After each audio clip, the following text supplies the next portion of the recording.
पति पत्नी संबंध है, मित्र मित्र संबंध है, उनके साथ बहुत खुशहाली से निर्वाह करना हो पाया। अगर ये नहीं मिलता तो शायद हम भी शिकवे शिकायत में ही रह जाते। तो एक ये बड़ी उपलब्धि हुई उस अभ्यास के दौरान। पर जब जीव चेतना, मानव चेतना में संक्रमण की हम बात करते हैं, तो जीव चेतना जब भी बोलते हैं तो क्रूरता, दीनता, हीनता, ये 3 शब्द आते हैं। जब ये 3 शब्द सुनते हैं तो हमारा ध्यान कहीं ना कहीं बहुत सीमित लोगों पे चला जाता है कि ये क्रूर है, ये दीन है, ये हीन है। पर जैसे जैसे ये कारवां आगे बढ़ता गया, बहुत सारे लोगों से मिलना होता गया, समाज में, परिवार में, अभिभावकों के साथ या खुद के परिवार में, तो ये समझ में आया कि ये हर जगह व्याप्त हो रखा है। मतलब हर मानव में व्याप्त है, चाहे वो कितना ही पढ़ा लिखा हो, चाहे कितने ही पैसे वाला हो, चाहे गांव का हो, शहर का हो, कहीं पर कोई भी इससे अछूता नहीं है। क्योंकि जब इन तीनों अमानवीय प्रवृत्ति को अपन देखने जाते हैं तो 2 मुख्य कारण निकल के आए। जितना मैं लोगों से बात की या मेरे खुद में जो शोध हुआ, एक अमीरी गरीबी में असंतुलन और एक नर नारी में असमानता। जहां भी हर मानव यदि कोई भी क्रूरता, दीनता, हीनता कर रहा है तो ये 2 बहुत बड़ा, जैसा बाबा जी ने भी कहा था कि ये मानव जाति की छाती के पीपल है। तो जैसे जैसे इसको ये चीज दिख रही है कि हर जगह कहीं ना कहीं नर नारी में असमानता के कारण और अमीरी गरीबी में असंतुलन के कारण क्रूरता, दीनता, हीनता फैली हुई है ना। ये मेरा निरीक्षण, परीक्षण, सर्वेक्षण है, आप सब भी कर ही सकते हैं।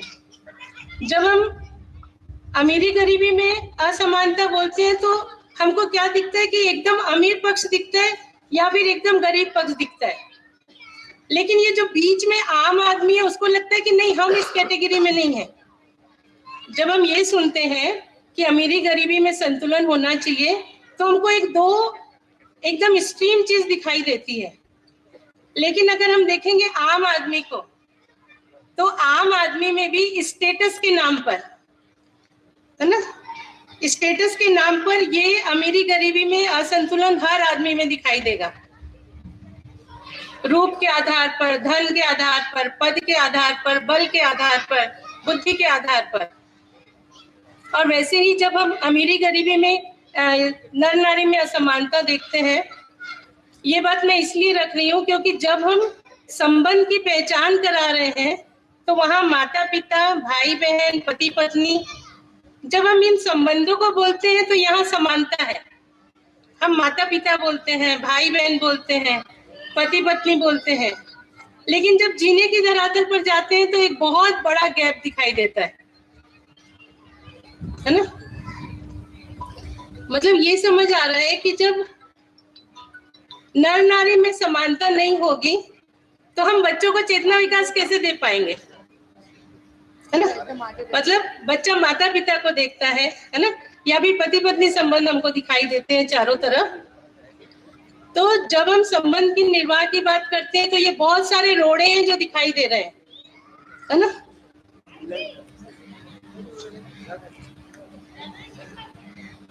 मतलब अभी पिछले 3-4 वर्षों से मैं अगर बोलूं कि विद्यालय खोलने के 10 साल तक मैं वाकई में बहुत खुशहाली में, बहुत प्रसन्नता में, क्योंकि वहां पर बस छोटे बच्चों को देना था। पर जब लोगों से मिलना हो रहा है और वो रिजल्ट नहीं आ रहा है जो बच्चों में आना चाहिए, तो समाज में बहुत सारी ये सारी कमियां दिखाई दे रही है कि अगर परिवार में ही माँ कुछ कह रही है, पिता कुछ कह रहे हैं, तो हम बच्चे डालें, है ना। मतलब चारों तरफ यदि इस तरह की खींचातानी है कि कोई कुछ कह रहा है, कोई कुछ कह रहा है, कोई स्टेटस के लिए लगा हुआ है, कोई रूप के आधार पे लगा हुआ है, तो ये मेहनत कहाँ पहुंचेगी। तो ये बहुत बड़ा एक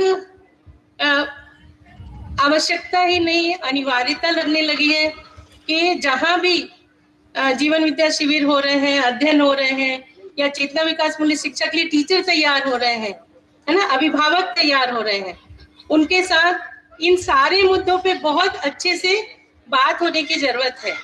और मेरे को ये बहुत अच्छा लगता है, बहुत खुशहाली की बात है कि मध्यस्थ दर्शन में उसका सॉल्यूशन है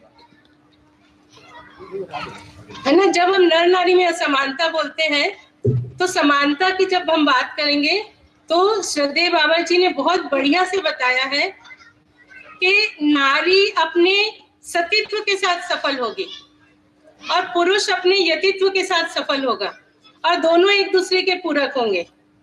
अगर ये बात हम सबको समझ में आती है तो जब हम सतीत्व की बात करते हैं तो उसमें एक उदारता है। तो बच्चे का पालन पोषण यदि 10 वर्ष तक सतीत्व प्रधान, उदारता प्रधान यदि होता है ना, जहां पर बच्चा 1000 बार भी पूछे तो हम उनको बताएं, वो 10 बार भी गिरे तो हम उनको बोले कि कोई बात नहीं, उठो। लिख नहीं पाए तो हम बार बार बोले कि कोई बात नहीं। ये उदारता का भाग है। वहीं 5वीं के बाद जब हम एक पिता प्रधान परवरिश की बात करते हैं तो वो नियम प्रधान होगा कि नहीं बेटा जी ये तो आपको अब करना ही है ना। उदारता का समय गया तो उदारता रहेगी, लेकिन प्रधान क्या रहेगा कि नहीं बेटा जी ये तो आपको करना ही है, तो हम उनको अनुशासन की तरफ ले जा पाएंगे। तो जब माँ उदारता के साथ है तो पिता उनको प्रोत्साहन करे, और जब पिता कठोरता के साथ है तो माँ उनको सहयोग करे, है ना। मतलब ये अगर परवरिश हम कर पाए, वैसे ही अध्यापक अध्यापिका हो, तो चेतना विकास मूल्य शिक्षा को हम सफल कर पाएंगे। नहीं तो मेहनत तो बहुत हो रही है, पर ये भाग में काम करने की जरूरत लगती है। और मेरे को लगता है कि दर्शन में हर बात का सॉल्यूशन है। तो इतने सालों के मेहनत के बाद ऐसा लग रहा है कि इस भाग में अब काम करने की बहुत जरूरत है, क्योंकि अभी अगर अपन समाज में भी देखेंगे तो ये जो असमानता के कारण कितने बड़े बड़े बच्चों के माता पिता डाइवोर्स ले लेते हैं, है ना। शादी हो रही है और पति पत्नी में छोटी छोटी बात में अलग होने की बात हो रही है। ऐसे अव्यवस्थित समाज में हम बच्चों को कैसे चेतना विकास दे पाएंगे। तो हम सब की जिम्मेदारी बढ़ती ही जा रही है। और मेरे को लग रहा है कि ये संस्थान को 25 साल हुए तो हम बोल सकते हैं कि ये अभी युवा हुआ, है ना। तो वैसे ही शायद हम लोग भी अभी बस युवा हुए हैं, प्रौढ़ नहीं हुए हैं। लेकिन इतने सालों में ये जो पीड़ा उभर के आ रही है ये भी एक शुभ के अर्थ में है।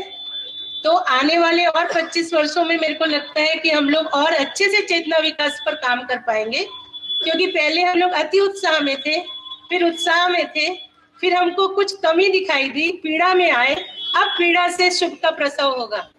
तो एक दृढ़ संकल्प बना है, और ये संकल्प क्यों बना ये भी मैं बताती हूँ। इसके लिए मैं संकेत भैया जी को बहुत बहुत धन्यवाद दूंगी कि ये जो 1 हफ्ते तक ये जो माहौल उन्होंने बनाया सबने मिलकर, मैं अगर ईमानदारी से बोलूं तो मैं अभी 2-3 सालों से थोड़ी पीड़ा में जाने लगी थी, है ना, अति पीड़ा में जाने लगी थी।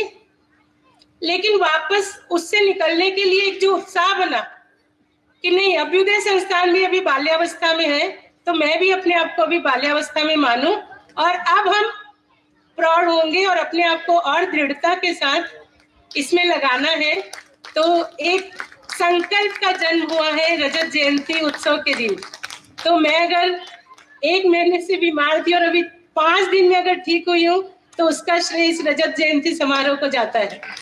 तो खूब हम सब मिलकर जो विद्यालय में काम कर रहे हैं विद्यालय में करें, जो समाज में कर रहे हैं समाज में करें, लेकिन हम सबको इसके अंदर लगना ही पड़ेगा। नहीं तो ये जो 2 मानव जाति की सबसे बड़ी जो बाधा है इसको ठीक करना हम सब की जिम्मेदारी है। और मेरे को मानव संचेतनावादी का एक सूत्र हमेशा एक ताकत देता है और अपनी क्षमता योग्यता पात्रता को बढ़ाने के लिए ड्राइविंग फोर्स का काम करता है। और वो ये कि माँ का दायित्व है ना, बच्चे के शरीर का पोषण, भाषा का पोषण, विचार का पोषण, संबंधों का पोषण, संस्कृति का पोषण। तो मेरे को लगता है हम बहनों को कोई बड़ी जिम्मेदारी व्यवस्था के अर्थ में मिली हुई है पोषण की। तो पोषण सिर्फ शरीर का नहीं, हमको इन सारी चीजों का करना है। तो छोटे बच्चे को पालना कोई छोटी बात नहीं है, कोई बड़ा काम है, ये हम सबके अंदर आ जाए तो मेरे को लगता है प्राइमरी विद्यालय की जिम्मेदारी यदि हमारी सभी बहनें है ना अपने दायित्व के रूप में स्वीकारती हैं तो मानव जाति निश्चित ही ये दो जो बड़ी बड़ी बाधाएं हैं उससे निकल जाएगी। पर उसके लिए हमको आगे आना पड़ेगा। तो इसी बात से बस मैं अपनी बात को यही विराम देती हूँ कि चेतना विकास मूल्य शिक्षा सफल है। हम लोग सब अभी अयोग्य हैं, फिर भी हमारे बच्चे बहुत कुछ लेके निकल रहे हैं। अभी अध्यापक भी अधूरे हैं, अभिभावक भी अधूरे हैं, लेकिन ये वस्तु पूरी है। इसलिए यहाँ से निकले हुए हर बच्चा कुछ लेके जा रहा है। तो जिस दिन हम लोग पूरे हो जाएंगे तो निश्चित ही मानवीय परंपरा बनेगी और शिक्षा का मानवीकरण ही हम सबका दायित्व है। तो बढ़िया, इसी बात के साथ मैं अपनी बात को विराम देती हूँ। नमस्ते। धन्यवाद अनीता जी। आपने स्कूली शिक्षा में चेतना विकास मूल्य शिक्षा की विषय वस्तु को किस प्रकार से प्रस्तुत किया और बच्चों अभिभावकों में उनका क्या प्रभाव देखने को मिला उसको काफी विस्तार से बताया। विद्यालय रायपुर एक तरफ से देखे तो ये हमारा मातृ विद्यालय है, मातृ अर्थात मदर विद्यालय है। इस धरती का पहला विद्यालय जहाँ चेतना विकास मूल्य शिक्षा की विषय वस्तु को देने का प्रयास किया गया और आज रायपुर से यह शिक्षा न केवल भारत बल्कि भारत के बाहर भी बहुत अच्छी तरीके से प्रसारित हो रही है।